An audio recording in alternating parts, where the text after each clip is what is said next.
ក្លិនវាឈ្ងុយបានស្រាប់វាមានប្រយោជន៍ហើយនាំធ្វើជាទីកបានទៀត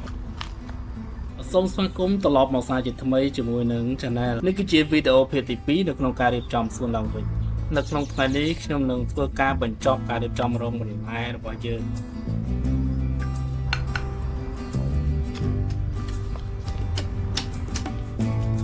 សម្រាប់ខ្ញុំសុខភាពគឺសំខាន់យើងត្រូវការលំហាត់ប្រាណដូច្នេះខ្ញុំចំណាយពេល1ម៉ោងរៀងរាល់ព្រឹកនេះដើម្បីរៀបចំសួននៅខាងក្រោយក៏ដូចជាការហាត់ប្រាណរបស់ខ្ញុំដែរវាមានប្រយោជន៍ទៅដល់ការរៀបចំផ្ទះសម្បែងឲ្យមានសោភ័ណភាពផងឬមានប្រយោជន៍ដល់សុខភាពយើងផង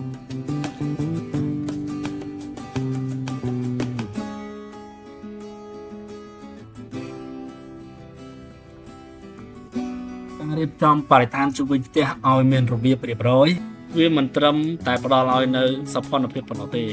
វាគឺជាលំហាត់ប្រាណដែលផ្ដល់ឲ្យនៅសុខភាពទាំងផ្លូវកាយនិងផ្លូវចិត្ត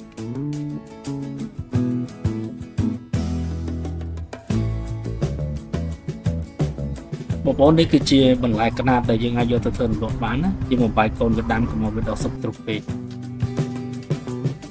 យើងរៀបរងបន្លែហើយយើងឆ្លៀតជ្រោយដីគល់ជុំវិញបន្លែរបស់យើងនេះទៅដើម្បីឲ្យវាចាប់តាមមានជីវជាតិឡើងវិញយ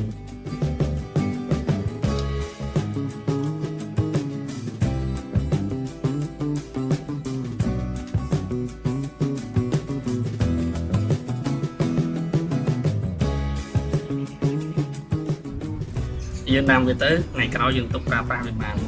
ក្លិនវាឈ្ងុយកូនដាំនៅទៅនេះស្រាប់វាមានប្រយោជន៍ហើយដាំធ្វើជាទីកបានទេបងនេះស្អាតដាំអមតាមផ្លូវនេះថ្ងៃក្រោយធ្វើជាផ្លូវទៅនេះស្អាត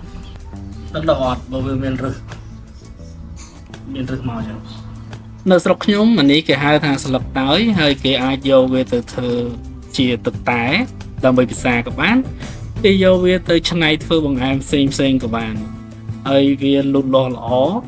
ហើយវាក៏ផ្ដល់នៅសម្រស់ផងដែរអញ្ចឹងខ្ញុំដាំវានៅប៉មសង្ខារនេះទុកធ្វើជាផ្លូវហើយថ្ងៃក្រោយបើវាលូតលាស់ទៅយើងអាចយកវាទៅធ្វើជាតែឬក៏ច្នៃធ្វើជាមួយនឹងបង្អែមផ្សេងដើម្បីផ្ដល់ក្លិនឈ្ងុយបងប្អូន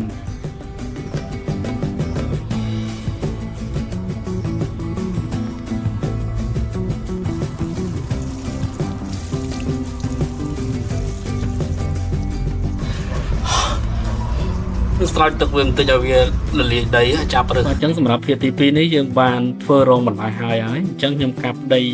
ហាលដើម្បីឲ្យវាស្លាប់មេរោគហើយយើងអាចដាំដុះបាននៅពេលខាងមុខអញ្ចឹងនៅក្នុងវីដេអូនេះគឺខ្ញុំបានធ្វើការបណ្ដុះនៅគ្រាប់ពូជមួយចំនួន